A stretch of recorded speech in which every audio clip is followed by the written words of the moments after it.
মই আব্দুল ৱাদুদ শেখ আজি ক'ব বিচাৰিছোঁ যে আপুনি জীৱনত কেতিয়া জয়ী হ'ব পাৰিব। আপোনাৰ ব্যৱহাৰ যদি সকলো শ্ৰেণীৰ মানুহৰ লগত সুন্দৰ হয়, আপুনি যদি সমাজৰ সকলো শ্ৰেণীৰ মানুহৰ লগতে একেধৰণে কথা বতৰা পাতিব পাৰে, সকলোকে যদি সমান গুৰুত্ব দিব পাৰে, তেনেহ'লে আপুনি ভাবিব পাৰিব যে আপুনি জীৱনৰ যুদ্ধত কিছুটা হ'লেও সফল হৈছে।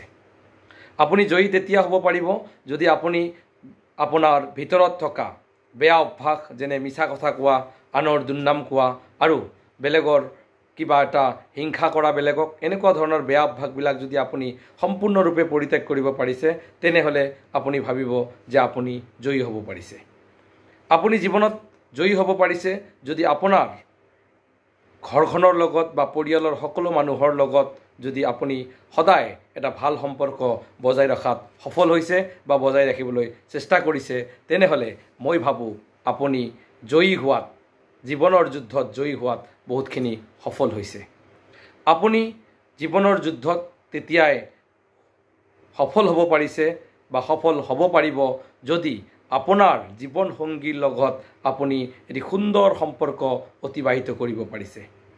আপুনি জীৱনৰ যুদ্ধত তেতিয়াই আপুনি জয়ী হ'ব যেতিয়া আপুনি নিজৰ কামখিনি নিজৰ কৰ্মক্ষেত্ৰত হওক বা নিজৰ ঘৰখনত হওক, যেতিয়া আপোনাৰ কামখিনি বাৰ্ডেন হিচাপে নহয়, নিজৰ কামখিনি যেতিয়া আপুনি মনৰ পৰা এনজয় কৰি আপোনাৰ প্ৰফেশ্যনটো জীয়াব পাৰিছে, তেনেহ'লে আপুনি জীৱনৰ যুদ্ধত জয়ী হ'ব পাৰিছে।